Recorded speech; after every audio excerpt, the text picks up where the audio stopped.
¿Qué tal, amigos de Potosí Noticias? Nos da mucho gusto que nos estén acompañando. Yo ya me acostumbré a tenerlo en la mano, así que ahora me lo voy a poner en la mano.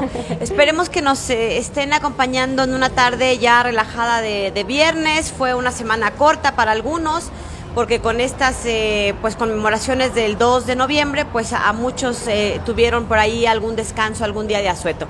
Bueno, pues hoy vamos a platicar con una mujer que tiene una trayectoria, ella es muy joven, pero tiene una trayectoria importante, es una activista muy movida y nos da mucho que nos haya aceptado la invitación. Ella es Palmira Flores, vamos a ir platicando, yo ponía ahí en el cartel como tema mujeres indígenas y su triple jornada, porque pues tienen que enfrentarse como a muchas problemáticas que de pronto no tenemos tan visibles, pero que ahí están y que creo que es tarea de todos hacerlas visibles, voltearlos a ver para ver qué más podemos hacer el resto de los ciudadanos. Así que bueno, vamos a ir platicando un poco para que ustedes la conozcan. Yo tengo la fortuna ya de conocer su trayectoria desde hace algunos años, pero quiero compartir con ustedes esta historia de vida y qué está haciendo y qué hace, porque créanme que no se queda quieta. Así que bueno, primero la saludamos. Palmira Flores, ¿cómo estás? Buenas tardes. Muy bien, muchísimas gracias por la invitación. Estoy muy contenta aquí de compartir un espacio otra vez en compañía de usted, entonces esperamos que sea muy amena la entrevista. Ahorita nos tomamos un tecito, un cafecito, ustedes, bueno, ya relájense, ya es viernes y como siempre les decimos, pues acompáñenos aquí desde el café. Por cierto, queremos agradecer a nuestros anfitriones, nos reciben el día de hoy aquí en el restaurante La Nueva Parroquia. Está ubicado en Avenida Carranza, casi esquina con Tomás Esteves. Y les tenemos por ahí un par de anuncios. Déjenme comenzar por el primero porque tiene que ver con un descuento. Un descuento que le estarán otorgando si asisten al Congreso y Campeonato Nacional Charro, que se va a llevar a cabo del 8 de noviembre al 3 de diciembre en el Estadio 20 de noviembre. Y bueno, pues el restaurante La Nueva Parroquia pues están ahí ofreciendo este 10% de descuento para todos los que asistan allá. Bueno, pues que se vengan acá. Ya saben, el menú está muy rico, comida mexicana, y bueno, pues acá pueden estar disfrutando en la mañana desayunos, comidas o cenas. Bueno, a ver, Palmira, comencemos. Cuéntanos, ¿cuántos años tienes? ¿De dónde eres? ¿Cuánto llevas viviendo aquí en San Luis? Sabemos que, bueno, ¿a qué comunidad indígena perteneces? Platícanos un poco, ¿quién es Palmira Flores? Okay. Bueno, tengo 29 años de edad. Yo ya nací en el estado de San Luis Potosí porque mis papás migraron aquí al municipio de San Luis Potosí hace más de 30 años. Entonces, pues, digamos, ya nací aquí en tierras potosinas. ¿Qué otra cosa más pudiera platicar?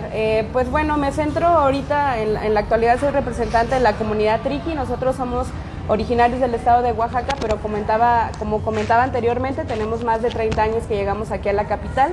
Entonces, pues ya se nos reconoce como una comunidad asentada aquí en la capital del estado, ya formamos parte de un padrón de comunidades indígenas del estado de San Luis Potosí, aunque nosotros somos originarios del estado de Oaxaca. La etnia a la que represento pues es el pueblo Triqui. La comunidad Triqui se suma a cerca de 60 pueblos, si mal no tengo 68. El dato, 68 pueblos indígenas que están reconocidos en todo el país y que bueno, más o menos representa, según el censo de 2020, alrededor de 23 millones de personas, de las cuales 51%, es decir, cerca de 11.9 millones de personas son mujeres indígenas que se enfrentan a muchos problemas, diría yo. Leía por ahí algunos datos en los que principalmente tienen problemas, por ejemplo, de violencia doméstica, violencia institucional, violencia comunitaria, y ahorita vamos a platicar con Palmira cuáles son cada uno de estos tipos de violencia. Sí, pues justamente yo creo que la realidad que vivimos las mujeres indígenas se complejiza cuando lo analizamos un poco desde esta perspectiva de género, ¿no? De cómo vivimos la realidad siendo mujeres, pero también siendo mujeres indígenas y también la mayor parte del tiempo por ser mujeres que nos encontramos como en la pobreza, ¿no? Según lo que los marcan los indicadores. Entonces, pues es esta triple discriminación de la que hablan muchas personas: discriminación por ser mujeres, discriminación por ser indígenas y discriminación por ser pobre en la mayoría de los casos. Bueno, pues a ver, cuéntanos, para ti, ¿cómo ha sido el ser mujer Triqui en un estado de donde tu grupo, digamos, al que perteneces, a tu comunidad, no es originaria de aquí. ¿A qué se han enfrentado? A lo mejor no directamente tú, pero que sí lo has enfrentado. Sí, pues bueno, yo creo que esa es una pregunta que bueno, a mí personalmente me lleva mucho como a pensar en las experiencias de las personas que estuvieron antes de mí, ¿no? Como en el caso lo fue mi madre. La generación de tu madre, exactamente, quizá, ¿no? Que son las personas que llegaron, que afortunadamente pues nos han podido compartir cuáles fueron esas experiencias para nosotros no tener que pasar por todas esas situaciones.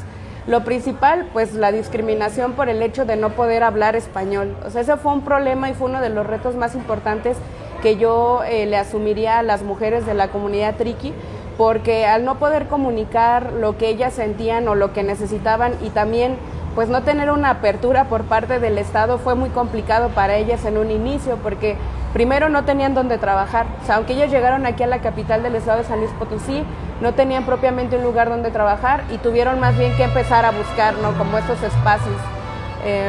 No sé si haya problema. No, pues aquí seguimos.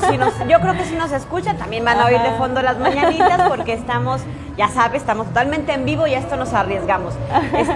Sí se oyen nuestros micrófonos porque estamos de manera directa. Y por cierto, bueno, ustedes pueden ver allá al fondo, estamos en un ángulo hoy distinto al que habitualmente transmitimos.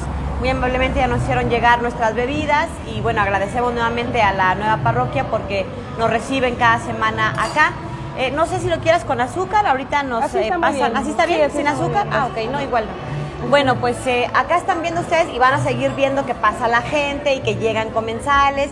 Y nosotros, para no tener tentaciones ni antojos, hoy le vamos a dar la espalda a las comidas tan ricas que pasan por estos pasillos. Pero bueno, alguien está celebrando su cumpleaños, también hay paquetes especiales. Y aprovecho para hacer el comercial que nos pidieron nuestros anfitriones. Están comentándonos que ya tienen a la venta los menús navideños.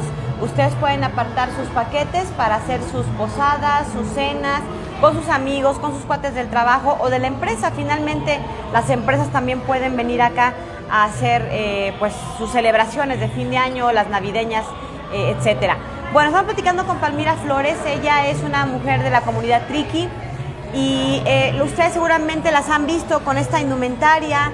¿Se dedican generalmente, principalmente, mejor dicho, al comercio aquí en San Luis? Sí, ¿O a qué se dedica tu comunidad? Es la actividad principal a la que se enfocan la mayoría de las mujeres. De hecho, para quienes son del estado de San Luis Potosí, las encontrarán en una plaza muy famosa de aquí del estado de San Luis, que es el Jardín de San Francisco, en el Callejón. Bueno, este callejón pues es famoso porque hay muchos artesanos, además de las mujeres triquis están otros compañeros por la parte de arriba, ¿no? Que tal vez no son propiamente de una comunidad indígena, pero se dedican a la elaboración de artesanías, algunos cuarzos y otro tipo de textiles. Este callejón ha representado para nosotras no solamente un espacio de trabajo, sino ahora lo vemos como, lo hemos resignificado, ¿no? Ahí hacemos nuestras reuniones, siempre cuando tenemos que tratar asuntos importantes, esa parte del callejón, que es nuestro espacio de trabajo, también lo es ya como si estuviéramos en la comunidad. Es un espacio muy especial para nosotras, entonces los que sean gustosos de conocer la mercancía de las mujeres de la comunidad triqui, ahí nos pueden encontrar. ¿Qué es lo que venden principalmente? Pues vendemos distinto tipo de artesanías, pulseras, blusas, algunos gorros que tejen las mujeres, gabanes, cosas para el frío. Por ejemplo, ahora que se viene el frío, ¿no? Van a estar viendo mucho las bufandas que ellas tejen, guantes. ¿Y son aprendido o son ya más bien conocimientos que traían de otras generaciones? Pues ¿han tenido que adaptarse? La artesanía que van haciendo aquí es una adaptación en realidad, porque por ejemplo nuestro textil principal, que es el huipil triqui, es muy difícil comercializarlo porque muy poca gente sabe cómo se realiza. Y cuando saben el precio que tiene, como que se quedan pensando así de, oye, es muy caro, pero no saben todo el proceso que lleva, ¿no? Por ejemplo, hacer un huipil, para quienes solo se dedican a eso, pueden tardarse hasta 6 meses, es puro telar de cintura.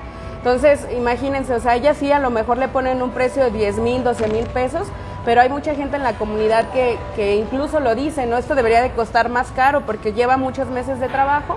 Pero la gente en las ciudades cuando los ve piensan que son telas de la parisina, que ya son telas fabricadas, es como no, o sea, todo esto pues representa algo para nosotras, ¿no? Pero el problema es que no se puede comercializar porque es más fácil, no sé, vender una bolsa de 80, 120 que un huipil de 10 o 12,000 pesos, ¿no? ¿Tienen un significado los listones, los colores, el tipo de bordado que nos pudieras explicar? Todo eso representa la iconografía del pueblo triqui. Según la región varían algunas cosas. La iconografía que traigo yo en este momento representa la metamorfosis de la mariposa, pero en una versión de la región Triquibaja. Están otros compañeros que son de la región alta, que son de San Martín Chicahuasla, pero sus tejidos son más coloridos, utilizan más colores fosforescentes y también sus grecas son más grandes. Y luego están otros compañeros que son de la región de Intoyoso, que también su mariposa madre es muchísimo más grande y el huipil no es completo, solamente lo utilizan como a la mitad de la cintura. Entonces, la iconografía en sí lo que trata de representar es la metamorfosis de la mariposa, que hace como una alusión a la transformación de la vida y cómo la vida es eso, a final de cuentas, ¿no? Transformaciones constantes y tener que llegar a un punto donde dices, bueno, quizás esto es lo que me toca hacer y pues eso, ¿no? Volver a, ¿cómo le llaman? A renacer, ¿no? Esa es como la simbología que tiene. Esto pues igual nos representan ¿Los listones? Ajá, es como la cabeza, bueno, el sol, esos piquitos que tiene aquí es el sol y los listones que tenemos con la parte de atrás hace alusión a los arcoíris. Ajá. Muy bien. Bueno, pues para que vean todo este tipo de trabajos, porque tiene un símbolo, tiene un sentido, pero además no se teje en 2 días. Ya vimos que es un telar de cintura, que es un esfuerzo físico importante, pero además la dedicación que implica pues alrededor de 6 meses de estar confeccionándolo. Luego estas cosas creo que los europeos o los gringos son los que más lo valoran y los que están dispuestos a pagar, porque aquí lo vemos a lo mejor tan cotidiano que no tenemos como esta claridad de lo que significa. Los invitamos para que hagan sus comentarios o preguntas a través de nuestra transmisión aquí en Facebook Live. Si tienen alguna duda, alguna pregunta, bueno, pues estamos aquí atentos para compartirla con nuestra invitada. Y bueno, pues a ver, platícanos, decías que hay esta triple problemática o triple discriminación a la que se enfrentan las mujeres indígenas, porque de por sí en un país en donde las mujeres todavía tienen desigualdades importantes, entonces, bueno, pues por el hecho de ser mujer, de ser indígena y además de ser pobres. Si no pudieras ahí ejemplificar algunos casos, algunas situaciones, o cuál es lo más grave dentro de todas estas problemáticas que se pueden enfrentar. Pues es que yo creo que va a depender un poco del contexto donde lo analicemos, porque las mujeres que viven en la ciudad tienen otro tipo de experiencias, o sea, las mujeres indígenas que emigran a las ciudades y las mujeres que por otra parte permanecen dentro de sus comunidades. Estas situaciones se pueden analizar de 2 formas, dependiendo del contexto en el que nos adentremos. Yo creo que a lo mejor, por basada en la experiencia que tengo, que yo soy de una comunidad que está asentada en la ciudad, me parece que la situación más compleja a la que nos enfrentamos es a poder como hacer un balance entre las necesidades que tienen las mujeres y luego lo que tienen que dedicar, por ejemplo, a los hijos, ¿no? Que son las próximas familias que van a formar a la comunidad. Y entonces las mujeres se enfrentan a tener que hacer rendir lo poco que se pueda obtener dentro de los trabajos que tenemos en la ciudad. Entonces, por eso decimos que aunque estamos en la ciudad, hay condiciones que suelen ser un poco precarias o muy precarias cuando hablamos del sistema educativo y el tema de salud, porque lo poco que llega a las familias de las comunidades, no solamente la Triqui, sino con otras compañeras que me ha tocado ahora convivir, ¿no? Compañeras del pueblo Otomí, del pueblo Mazahua, pues tienen que hacer que funcione, ¿no? Y entonces cuando te pones a pensar en si le das de alimento a tu hijo o lo llevas a la escuela, pues lo primero es quiero que coman, ¿no? Y por ese motivo muchos niños pues no terminan la escuela, ¿no? Es muy difícil que a lo mejor varios pequeños de las comunidades se puedan concentrar en eso, además porque los padres dedican la mayor parte de su tiempo a la actividad comercial, que no tienen ¿cómo decirlo? Este acercamiento quizás para estar todo el tiempo cuidando qué es lo que les enseñan en las escuelas, apoyarlos con las tareas, ¿no? Incluso muchas de las madres que ya llegaron aquí, muchas no saben leer. Cuando vino la pandemia, eso fue algo que nos dimos muchísimo, o sea, que nos dimos cuenta que era un gran problema, ¿no? Que los maestros enviaban mucha tarea, pero las madres de familia era como, pues es que se supone que para eso va la escuela, porque yo no lo puedo enseñar a leer, yo no puedo ayudarle con esto, pero ahora yo tengo que hacer ese trabajo, ¿no? Entonces, internamente tuvimos que pensar cómo hacerlo, medianamente los que tenemos educación, pues apoyábamos con algunas cosas, pero era muy complicado, ¿no? Y eso por mencionar algunos ejemplos. Luego está el tema de salud, ¿no? Que lo hemos dicho muchísimas veces, sabemos que hay programas que atienden no sé, las necesidades inmediatas de las mujeres de las comunidades, pero luego hay como otras cosas muy particulares que no se pueden atender así nomás, ¿no? Porque no responde al contexto de las mujeres de las comunidades indígenas en zonas urbanas. Entonces, eso es como por mencionar algunos ejemplos. Luego, Otra situación que se vive muchísimo es la violencia familiar que tienen las mujeres de las comunidades, porque muchas, por ejemplo, no reconocen que están viviendo violencia, y quienes la reconocen saben que le emitir una denuncia pondría todavía más en peligro como su integridad. Es una situación muy lamentable porque las comunidades que están muy retiradas, que no tienen, contactos cercanos con la autoridad municipal o la autoridad del Estado, pues no tienen manera de a dónde acudir, ¿no? Y creo que esa es una de las situaciones más complicadas, porque ahora que hablamos de esto, ¿no? De la equidad de género, la igualdad, donde buscamos que más mujeres ocupen otros espacios, pues esto en realidad a veces lo que hace es vulnerarlas muchísimo más y ponernos en una condición de inseguridad muy fuerte, porque no se hace el trabajo de sensibilización para que estos procesos se den de manera plena, ¿no? O efectiva en realidad. Estamos platicando con la maestra Palmira Flores. Ella es integrante de la comunidad Triqui aquí en San Luis Potosí. La comunidad Triqui es un pueblo indígena originario de Oaxaca, y bueno, se han dispersado a lo largo de México y del mundo. Ahorita nos platicará si yo he visto que hay oaxaqueños en muchos lados, pero son a lo mejor de diferentes grupos. Pero a ver, antes de pasar a esta internacionalización, más bien cuéntanos un poco cómo fue tu formación, tu educación, porque llegas, ya naces de hecho fuera del territorio Triqui, pero sigues perteneciendo a esta comunidad. ¿Aprendiste lengua de tus padres? ¿Cómo te vestías? Vemos que hoy lo portas con mucho orgullo, pero siempre fue así. ¿Estudiaste alguna licenciatura? Porque tiene una maestría, que eso yo lo sé, pero cuéntanos un poco sobre esta parte de tu trayectoria en formación educativa. ¿Cómo fue? Pues bueno, actualmente afortunadamente también cuento con un posgrado, es una maestría en asuntos políticos y políticas públicas que pude realizar en el Colegio de San Luis, un centro de investigación aquí en el estado de San Luis Potosí. Pero sí, yo creo que es importante mencionar que esta parte, ¿no?, de la identidad, del asumirse mujer triqui o el asumirse miembro de una comunidad, cuando naces en la ciudad es un proceso a veces hasta confuso, ¿no? Porque las personas te hablan de que existe un pueblo, ¿no?, de que existe un centro ceremonial, de que existe un traje que tienes que portar con orgullo y que ese traje representa algo para la comunidad también, ¿no? Pero creo que a veces no basta con el hecho de estar en el entorno en la ciudad cuando tú ya ves, por ejemplo, ¿no?, que pues aprendes otras cosas, que si no aprendes a hablar inglés no tienes más oportunidades de aperturar, ¿no?, tus espacios educativos. ¿Aprendiste inglés? Sí, y estudié un semestre de francés en la Alianza Francesa también. Entonces, ese tipo de cosas te van abriendo el panorama, pero también a su vez viene esta parte como de ¿y en qué momento puedo asumirme como parte de mi pueblo? Si la realidad y el contexto lo que me pide es que tengo que aprender un montón de cosas más si yo quiero sobresalir o llegar a ser alguien en la vida, ¿no? Como dicen, es que tienes que llegar a ser alguien en la vida. Y entonces decimos nosotros, ¿no? Es que nosotros ya deberíamos de valer por sí mismos por el simple hecho de ser, ¿no? Yo no tendría por qué estudiar en una maestría a lo mejor para que mi ¿cómo decirlo?, mi argumento tenga más validez o que puedan escucharme más, pero lo cierto es que en un contexto como lo es la ciudad, el haber estudiado un posgrado a mí me cambió completamente la vida. Te abre puertas, sí, te ven muchísimo. diferente, no es lo mismo que venga una mujer triqui con primaria terminada, como bien dices, eso debería valer, debería ser suficiente por el hecho de ser quien es. Sobre todo porque son conocimientos muy valiosos, tal vez desde otra óptica, pero son conocimientos muy valiosos que si se tomaran en cuenta desde esa perspectiva no tendríamos nosotros por qué siempre como el estar adaptando los saberes de las otras personas para poder luego hacer valer los nuestros, ¿no? Sin embargo, yo creo que eso a mí me ha dado la oportunidad de poder expresar en ese idioma, ¿no?, desde esa perspectiva de la gente que está del otro lado, porque para nosotros es muy importante conservar la identidad, conservar las manifestaciones culturales, todo como lo que le da vida a nuestro pueblo, no estando en un contexto como lo es la ciudad.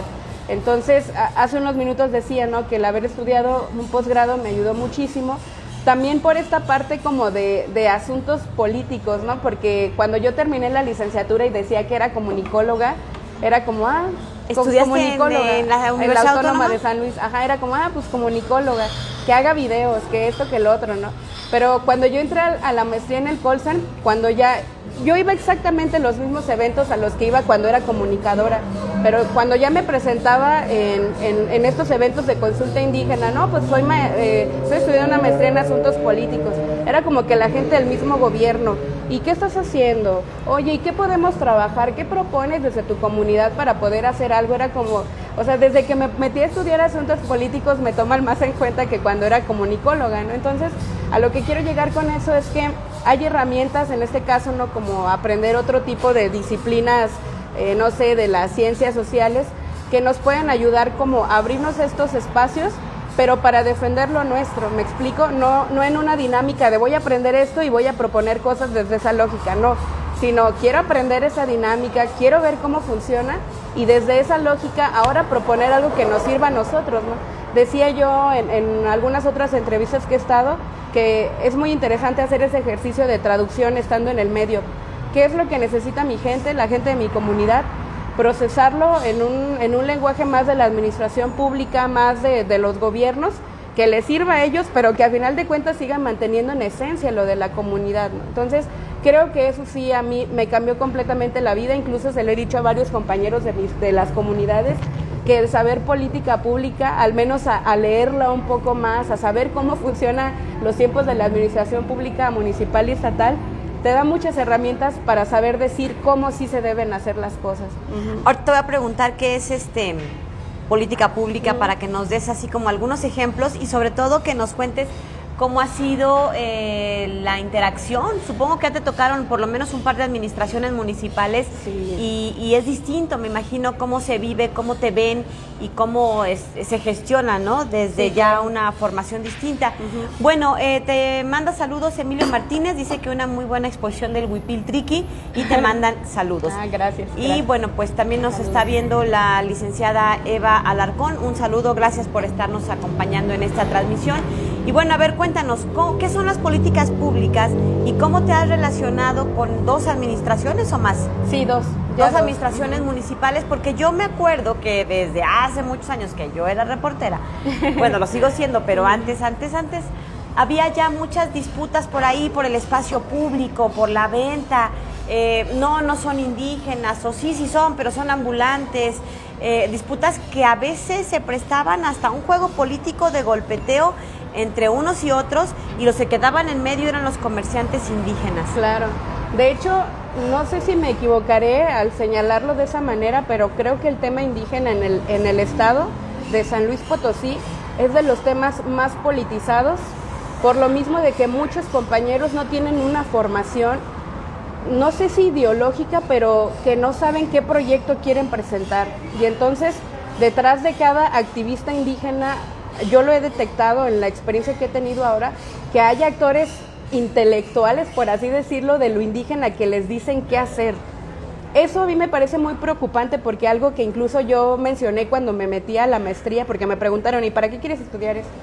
Yo les decía, porque mi sueño en la vida es saber lo que es mejor para mí y para la comunidad que represento, sin la necesidad de que alguien me diga qué es lo que tengo que hacer. Eso es lo que yo deseo, quiero aprender más, o sea, quiero entender por qué el gobierno dice que no se puede hacer esto, o por qué los recursos no funcionan para esto, ¿no?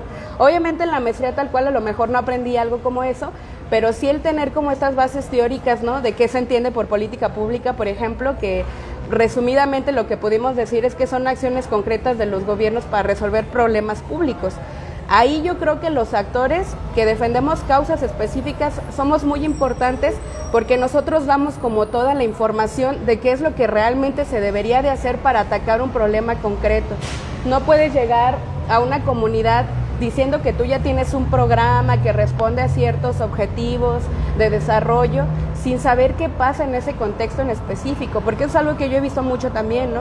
Cuando se habla de política pública es como si dijeran, es que a los indígenas no les preguntes porque no saben lo que quieren, no tienen ni idea de lo que quieren, y es como no, sí la tenemos, pero el problema es que es tan complicado porque hay muchísimos intereses de por medio que no sabes cómo resolverlo, y el asunto es que el conflicto ni siquiera está afuera, es dentro de las mismas comunidades. Es como, híjole, ¿cómo le haces para poner de acuerdo a 7 comunidades que tienen un gobierno distinto cada uno, que se organizan diferente?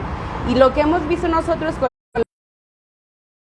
ejemplo, cuando vienen las consultas indígenas, es que a todos los quieren organizar igual, a los triquis igual, a los mixtecos igual, a los mazaguas igual, cuando cada quien tiene sus dinámicas completamente diferentes. Pero a lo mejor luego es algo que uno mismo no se da cuenta porque tú estás dentro y no entiendes de dónde viene ese problema. Ando aquí. Nosotros asumimos la responsabilidad de que esto no está bien por esto, pero tú también tendrías que estar cambiando esta situación. En mi experiencia muy personal, en estos 3 años que llevo como representante, lo que me ha ayudado mucho es que cuando nosotros nos oponemos a una propuesta, siempre decimos cómo es que nos gustaría resolverla, ¿no? O sea, esto no, pero así Ajá, sí. Exacto, o sea, no es simplemente llegar y decir, es que no estamos de acuerdo y vamos a tomar las oficinas. No, tomamos las oficinas, pero nos ponemos de acuerdo para decir que la propuesta debería ser esta, ¿no? En un sentido donde ellos también puedan entendernos, porque ese es un conflicto que creo que muchísimos años lo hemos tenido en las comunidades, que siempre los gobiernos ponen mucha resistencia porque nuestras dinámicas son completamente distintas, nuestros tiempos son muy diferentes y los gobiernos, siento que de ahí viene un poco esta parte, ¿no?, de la discriminación y el racismo, porque pues no pueden no entender por qué un indígena te va a decir que te estás equivocando, ¿no? O sea, a veces pareciera que es así, como si los gobiernos dijeran, ¿y cómo va a venir a decirme que yo estoy mal? A veces pasa, no en todos los casos. Al menos en la experiencia actual hemos tenido buena respuesta por parte de los gobiernos, pero sí creo que en lo municipal es donde hemos tenido más apertura por la forma en cómo funcionan sus presupuestos. El municipio tiene un ramo que es específicamente para apoyos sociales, que nos ha permitido proponer, como qué bueno que tienes esos apoyos sociales, pero mira, ¿por qué en lugar de utilizar ese recurso para esto no hacemos esto mejor? Obviamente es algo que se pudiera mejorar, que en lugar de $500,000 para apoyo de salud nos dieran 2, ¿no? Porque es mucha gente, pues lo agradeceríamos mucho, pero a la vez también entendemos, bueno, pues vamos picando poco a poco. Yo creo que ya es algo el hecho de que los gobiernos como tal empiecen a aceptar las propuestas desde abajo y no al revés, que es lo que nos ha pasado incluso cuando mi papá era representante, ¿no? Siempre era como imponer. Incluso me acuerdo mucho de una vez que decían las compañeras de la comunidad que hubo un gobierno que incluso quería que se pusieran en los huipiles el logotipo de la administración de ese momento si es que querían estar en el callejón. Y yo les decía, ¿es en serio? Sí. En ese momento creo que ni yo ni quienes estábamos lo dimensionábamos a ese nivel, porque en la comunidad nadie tenía la preparación. Yo creo que en ese tiempo... O sea, lo entendían, digamos, en su muy particular perspectiva, de sabían que no estaba bien, que no era lógico dentro de su propio mundo. Pero aún así como que existía este temor de, pero ¿cómo le vamos a decir que no a la autoridad, no? O sea... Por favor, investígame en qué año, yo te digo a quién se le ocurrió esa burrada. Porque sí, además es una falta total de respeto. Imagínense ustedes, nos acaban de explicar el simbolismo, la importancia, el trabajo, en fin, toda la serie de elementos que hacen de esta prenda una prenda especial, diferente. Y a ver qué hacemos con ese dato. Pero bueno, por lo pronto, pues esta experiencia que nos mencionas, discriminación y racismo, antes de pasar a esta otra parte que yo decía de los tipos de violencia, digamos en términos generales, pero a ver, discriminación y racismo, ¿los has vivido de manera personal? ¿Cómo fue tu familia? ¿Cuántos hermanos? ¿Mamá, papá? ¿Algún caso así? A lo mejor ya no en tu generación, pero que seguramente te tocó de cerca. No, nos sigue pasando mucho, inclusive a mí, ¿no? Incluso está muy fuerte lo que voy a decir, pero en el mismo colegio alguien me llegó a decir así de frente, oye, ¿no se te hace muy ridículo que traigas tu huipil? Hace mucho calor. Yo así como de, ¿cómo? O sea, a lo mejor parecería cualquier comentario, pero es como, ese tipo de comentarios luego es lo que hace que la gente de los pueblos se sienta mal por portar sus trajes, ¿no? Es como, oye, pues si hace calor o no, pero yo me lo quiero traer, yo sé por qué lo porto, ¿no? En específico sé por qué lo traía en ese momento, pero tienden a hacer cosas de ese estilo, ¿no? O otro comentario que me llegaron a hacer personas del Poder Judicial, como por ejemplo es que sí nos gusta tu historia de vida, pero queremos algo más real, porque como que lo tuyo es muy, ¿cómo me dijeron?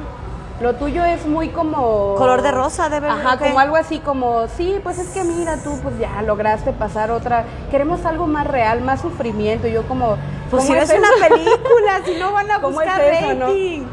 Pero esos son comentarios como normales, ¿no? Me ha pasado con compañeras que, por ejemplo, van a sitios, ¿no? A comer, por ejemplo, llevan sus trajes y a veces no las atienden porque piensan que van, no sé, a pedir dinero. Hay como una idea muy despectiva, ¿no?, de lo que es lo triqui también, no solamente en San Luis, sino en Oaxaca, la gente de la comunidad triqui en la Ciudad de México tenemos o cargamos como con un estigma de que pues los triquis son muy conflictivos, que los triquis solamente quieren hacer problemas, ¿no?, por el contexto en el que vivimos, en el estado en el que somos originarios, ¿no?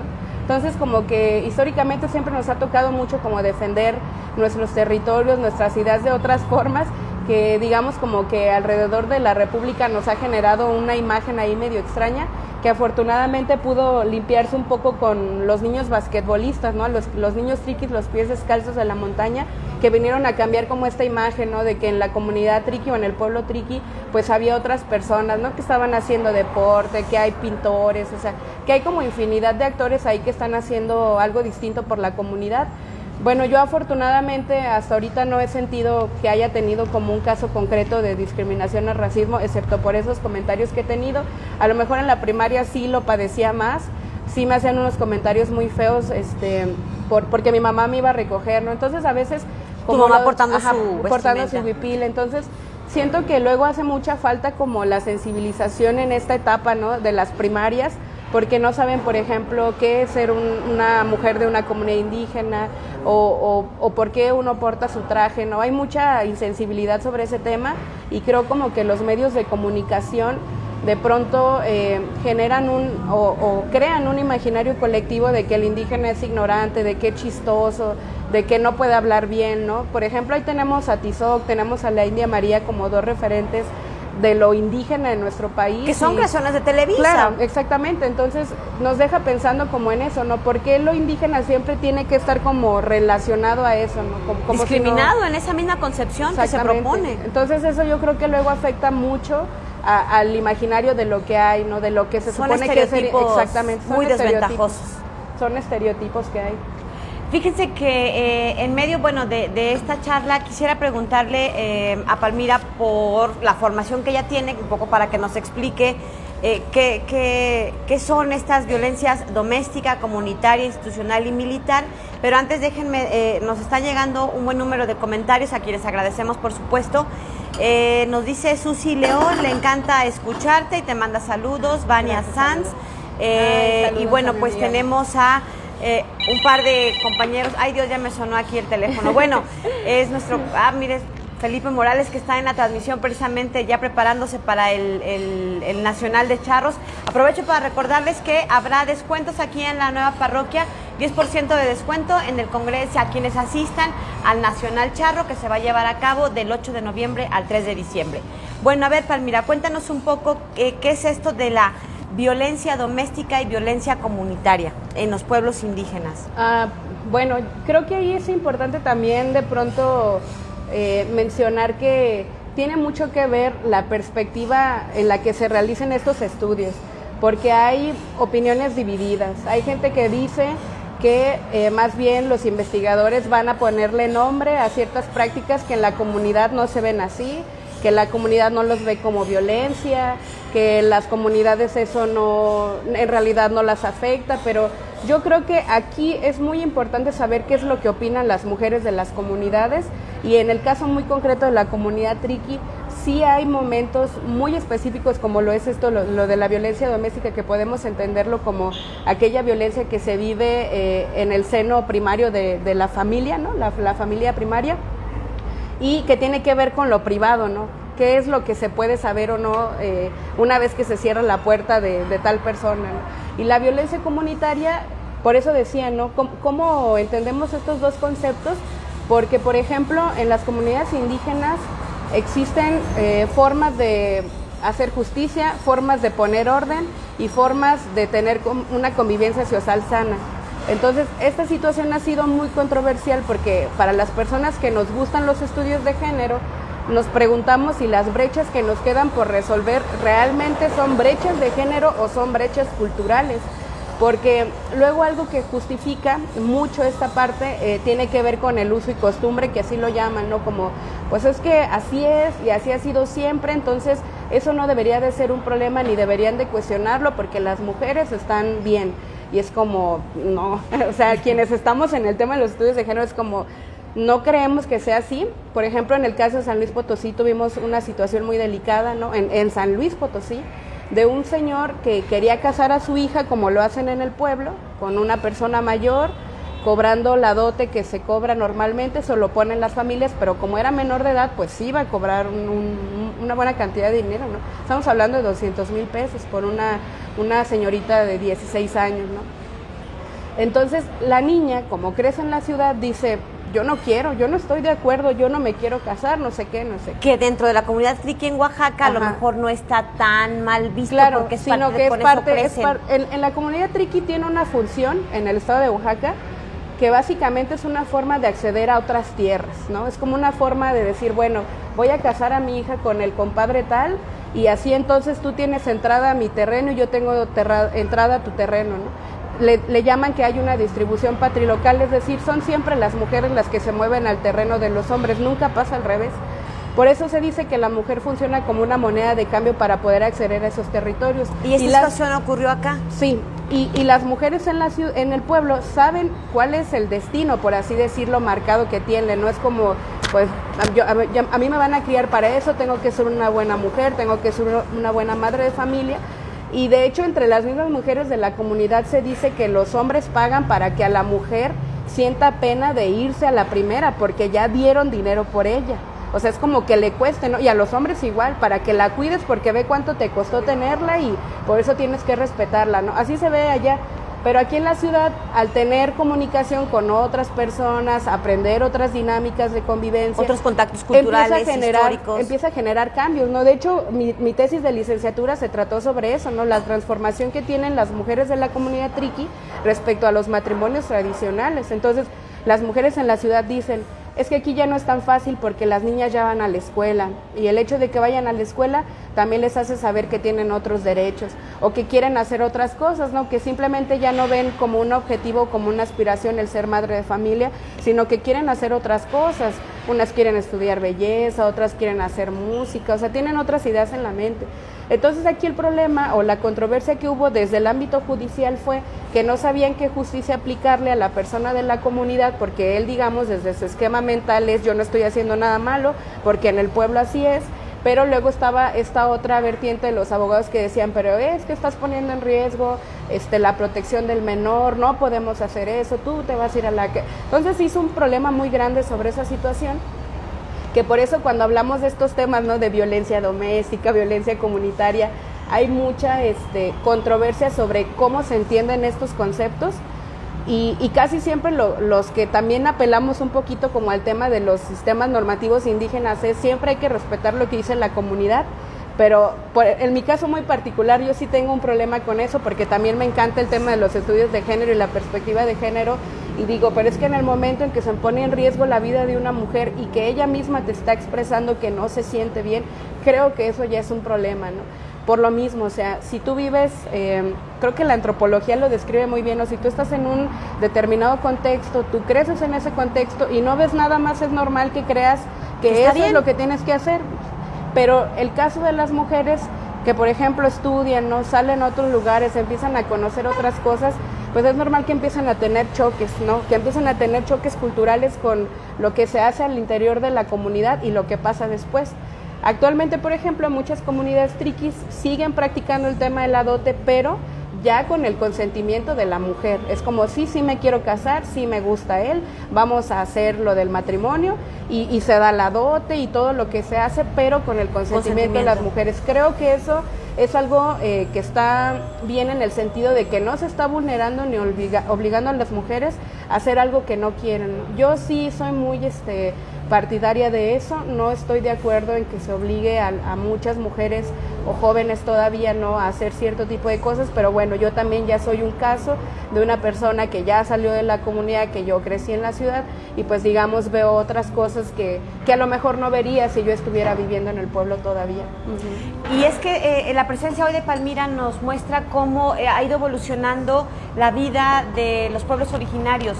No es que en San Luis solo existan náhuatl, tenec y pame, porque son los pueblos que originalmente han formado parte de San Luis Potosí desde que existimos, pues desde antes de la llegada de los españoles, son asentamientos humanos que bueno, pues ancestralmente han existido y que se reconocen como los únicos pueblos indígenas en San Luis, sino que hay otras comunidades, otros grupos indígenas que efectivamente tienen su origen en otras entidades, pero que por el hecho de haber salido de su territorio, por el de haberse agrupado acá, identificado, reconocido como parte de esos pueblos originarios, bueno, pues es otra realidad que existe, ¿no? Digamos, ellos están en su territorio, está en Oaxaca, pero ellos han salido como esta diáspora, como estos grupos que han salido a repartirse a lo largo del mundo. ¿Existen comunidades triquis en otras partes afuera de México? Sí, en Estados Unidos, de hecho, se han generado varias comunidades importantes. Me parece que es la única. Obviamente hay otras comunidades muy sólidas como lo son en San Quintín, hay un nuevo San Juan Copala, ajá, o sea, es una comunidad completamente nueva, pero con su barrio, o sea, tienen un espacio compartido, ¿no? Aquí en San Luis Potosí no tenemos esa característica todavía, pero sí resignificamos el Callejón de San Francisco como nuestro espacio en donde siempre nos reunimos y para nosotros ya representa pues nuestro asentamiento, por así decirlo, con el perdón de los potosinos, pero y de los franciscanos. Ajá. Es que es un espacio pues muy potosino, pues más de 30 años hemos estado ahí, es nuestro lugar de trabajo en donde pasamos más de 10 horas, entonces es muy difícil no verlo como algo especial. Cuando hacemos posicionamientos, algún festejo, San Francisco es el espacio propio para ustedes. Para nosotros. Ajá. ¿Qué tan? Por cierto, quiero mandar saludos antes de que se termine el programa porque estamos llegando a los últimos minutos a un par de buenos amigos que nos están haciendo favor de vernos y bueno, pues saludos a Valentín Zavala que se ha tomado los minutos de estar acá con nosotros y preguntarte, digamos tú ya eres mujer triqui de segunda generación, podríamos decir acá en San Luis. ¿Están estudiando todas, no todas? ¿Ya ha estado cada vez más de forma autónoma decidiendo qué van a hacer con sus destinos? ¿O todavía sigue siendo una cuestión muy supeditada a factores económicos, culturales? Sí, todavía está. Eso sigue siendo un problema muy grande porque, por ejemplo, de todas las mujeres que están en la comunidad, la única que tiene licenciatura soy yo y con un posgrado también. ¿Como de cuántas mujeres o de cuánta población estamos Pues de hablando? Las 500, digamos, por así decirlo, que hay de las familias, solamente de mujeres, soy la única que ha terminado la licenciatura. Otra compañera que también acaba de terminar, pero lo tuvo que hacer en un sistema híbrido porque como es madre de familia, pues una tiene que trabajar y si quiere hacer otras cosas, pues también tiene que estar ahí haciéndolo. Lo que sí estoy notando es que quienes tienen más interés en formarse son las mujeres, porque ahorita en este momento estamos hablando que 3 jovencitas de la comunidad están estudiando la universidad. Una va a estudiar estomatología, una está estudiando química y la otra está estudiando pedagogía. Entonces, a mí lo que me llama la atención es como, bueno, o sea, quienes van a retomar este tema son las mujeres, ¿no? Y creo que ahí es algo de lo que hablamos mucho, quienes representamos a la comunidad, siempre decimos que nuestro mayor reconocimiento, pues es justo el reconocimiento de la gente y saber que ellas te digan, no, pues es que yo quiero estudiar porque quiero ser como tú, un día es muy bonito saber que el ejemplo que uno va poniendo con el trabajo diario está funcionando para que las niñas digan, pues es que yo también, así como ella, que hace lo que quiere y va donde quiera, así también, ¿no? Digo, pues bueno, cada quien, ¿no? Yo respeto muchísimo los caminos que decidan tener, siempre y cuando sean muy libres, ¿no? Lo que ellas quieran hacer, pero libremente. Pues como todo en la vida, ¿no? Informado, consciente, responsable y sin daños a terceros. Creo que si uno va por la vida así, pues le espera un buen destino. Palmira, ¿cuál dirías que ha sido como el principal obstáculo que has enfrentado? No sé si tú en lo personal o tú como representante de tu comunidad a lo largo de estos años viviendo en una sociedad como la potosina, que nos dicen que somos cerrados, que somos bien apretados, bien sangrones, medio desinformados y hasta a veces medio ignorantes. No somos todo eso, por supuesto, somos muchas cosas más bonitas, pero a ver, cuéntanos un poco cómo te ha tratado la vida en ese sentido. Bueno, yo no he tenido problemas para relacionarme, afortunadamente siempre he sido una persona que pues le gusta mucho escuchar a la gente, aprender de ellos, más bien por el contrario creo que he tenido mucha suerte de encontrarme con gente muy noble, con gente que siempre me ha tendido la mano para apoyarme en alguna situación que tenga y eso lo agradezco muchísimo. Pero por ejemplo en el caso de mis padres me lo platicaban mucho, ¿no? Mi papá que en paz descanse, como ellos son de Oaxaca, sí me decían eso, ¿no? Que como que el ambiente era un poco cerrado, decían, oye, es que la gente no te dice los buenos días, o cuando hay una fiesta de cumpleaños yo no veo que nadie lleva regalos, dicen uno que otro y nomás llegan a comer, me decía mi papá, ¿no? Y me llamaba la atención porque en la comunidad cuando alguien tiene una fiesta todos llevan algo, todos. Y así, ¿no? Siempre que hay un convivio, algo, todos pero además son bien generosos las comunidades indígenas, todos participan y todos llevan todos y todos hacen regalan. algo, todos hacen algo. Entonces, y comidonas riquísimas. Creo que ahí como que viene un poquito la diferencia, tal vez de esa situación que luego yo lo llegaba a ver, digo, oye, sí es cierto, veo que, o todos se reúnen en un lugar, ¿no? Y cooperan, pero muy raro, ¿no? Y en el pueblo no, o sea, el festejado no pone nada, y pues la gente más bien tiene que consentirlo y demás, ¿no? Y pues eso es lo que yo diría, ¿no? Yo personalmente no he tenido ese problema, yo creo que más bien los de la primera generación fueron a los que les tocó como un montón de cosas muy complicadas, que por eso en nosotros recayó lo de mejor no te vistas así, mejor no hables la lengua, porque se van a reír de ti, porque te van a decir esto. En mi caso, más bien, el hecho de portar ahorita con orgullo mi vestimenta, de no sentirme avergonzada, tuvo mucho que ver con el fallecimiento de mi papá. Creo que fue el momento donde pude asumir lo que realmente era ser del pueblo triqui, porque cuando murió tuvimos que llevarlo al pueblo y para mí fue un impacto total. ¿Nunca había ido? Nunca, o sea, había ido, pero era muy chica, tenía 8 años. ¿No te acordabas bien? Me acordaba de algunas cosas, pero el hecho de regresar a la tierra de donde era mi papá para depositar su cuerpo y ver cómo las abuelitas se paraban a bailar alrededor de la caja y escuchar la música del pueblo y ver cómo la muerte se vivía de manera diferente, para mí fue como una cosa de ser muy consciente y decir, es que esto es lo único que tenemos. Cuando se va alguien que tú amas mucho, de tu familia, de tu pueblo, lo que siempre te va a regresar a él es la música de tu pueblo, la comida, la lengua, las historias, la tradición. Eso es lo único que tienes y por eso es importante rememorarlo y sobre todo como dignificarlo mucho, ¿no? Creo que ese es el objetivo, redignificar la identidad que tenemos como pueblos para romper con esos estereotipos que se han creado a lo largo de los años sobre quiénes somos los indígenas, ¿no? Y si realmente eso dice algo para nosotros, ¿no? ¿El indígena dirá algo para nosotros? O más bien el ser triqui, el ser, no sé, ñañú, el ser huirrárica, ¿no? O sea, como ese tipo de cosas. Pero yo no lo entendí, la verdad, hasta que falleció mi papá. ¿Qué edad tenías cuando falleció tu papá? 26 años. Y te cayeron muchos 20, me imagino, en ese sentido, para empezar, ¿no? porque yo tuve que pelearme contra el IMSS y contra un hospital privado para que se hiciera justicia por la negligencia médica que tuvo.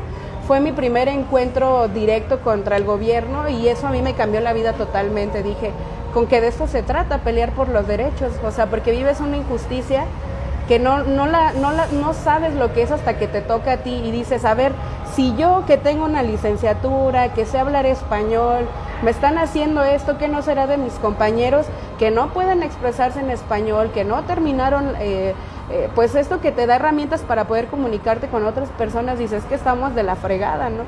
Eso a mí me cambió completamente la vida. Yo a veces hasta digo, creo que era algo necesario para yo ser, digamos, lo que soy ahora, ¿no? Eso te empujó, digamos, a volverte más activa en las causas de tu comunidad. Porque cuando mi papá todavía vivía, me acuerdo que él siempre me decía, es que ¿por qué no me ayudas? A ver, ayúdame a hacer un oficio, ayúdame a esto. Pero yo era como, es que tengo que terminar mi tarea, tengo que hacer esto, ¿no? Como responder las responsabilidades de la escuela. Pero cuando pasa todo eso dices, híjole, es que aquí está lo verdadero, o sea, lo verdadero está aquí. Y ahí es donde yo entendía, bueno, yo tenía que formarme en todo esto, hacer todo esto, porque iba a llegar un momento donde ya no iba a tener a mi papá para decirme qué era lo que tocaba hacer. No, a ti te toca, y por eso ser representante es una responsabilidad muy grande, porque la gente de la comunidad te deja todo a ti, ¿eh? ¿Y qué hacemos? Oye, es como, no, compañeros, pues vamos a hacer esto, ¿qué les parece? No, pues si tú dices, lo hacemos. O sea, llegar a ese nivel de que tú mueves a la comunidad para saber cómo nos vamos a organizar, es mucha responsabilidad, mucha. Entonces, ahí es donde uno dice, híjole, si la gente realmente supiera lo que es ser representante, yo no creo que se estarían peleando, como pasa mucho en el contexto potosino, ¿no? Que todos quieren decir, yo soy, digo, no creo, porque si lo fueran no estarían ahí diciendo, yo quiero ser, porque sí es mucha responsabilidad. Palmira, muchísimas gracias por habernos acompañado. Yo creo que nos ha dejado grandes lecciones esta charla. A mí en lo particular me da mucho gusto porque creo que volteamos a ver hacia otros espacios que comúnmente no nos damos el tiempo. Y el portar estas blusas hermosas, no solo por su colorido, por su diseño, sino por lo que realmente significa estos indumentarios, estos atuendos, estas prendas, significan respeto, orgullo, historia e identidad. Y creo que todos estos elementos que nos ha platicado Palmira, de romper con estos estereotipos de que los pueblos indígenas son flojos, irresponsables, ignorantes, o son Tizoc, o son la India María, son estereotipos que nos han vendido por décadas a lo mejor otras industrias culturales, pero creo que bueno, pues tendremos que empezar a romper con todos estos estereotipos, y pues agradecerte que nos hayas acompañado. Muchas gracias a ustedes por el espacio y ojalá que haya servido de algo lo que aquí compartimos. Gracias. Yo creo que sí, yo creo que de mucho, y muchas gracias por habernos dado estos minutos. Y pues no sé si nos esté viendo o nos va a ver al ratito, pero también quiero saludar, ya me enteré que anda por aquí la maestra Irma Pineda, otra oaxaqueña de exportación. Ella fue representante ante una comisión de la Organización de las Naciones Unidas, de la ONU, para pueblos indígenas, así que bueno, pues le mando un saludo. Y bueno, pues a todos ustedes, gracias por habernos acompañado, a los que amablemente se conectaron estos minutitos. Esto se queda aquí en Facebook y también lo pueden visitar en nuestro canal de YouTube de Potosí Noticias. Y bueno, pues agradezco a todo el equipo que nos acompaña y que nos ayuda a que salga todo adelante, en particular a nuestros anfitriones de la nueva parroquia, quienes les decía a ustedes tienen un par de promociones que les tengo que compartir. 10% de descuento a todos los que vengan a comer acá si demuestran que ya fueron al Nacional de Charros, que se va a llevar a cabo del 8 de noviembre al 3 de diciembre, y que también ya pueden empezar a reservar su menú navideño, paquetes para posadas y para cenas empresariales, personales, corporativas, cuates, amigos y demás. Aquí se la van a pasar muy bien. Ya vieron por acá todo el servicio, la gente va, viene todo el tiempo. Tienen toda una trayectoria de muchos años en el servicio restaurantero, y bueno, pues qué mejor que se vengan acá a disfrutar de la comida mexicana. Gracias a Samuel Moreno, que nos ayuda detrás de cámara. Soy su servidora Lidia Huache. Pásela bien, hasta la próxima. Gracias, Palmira. Gracias.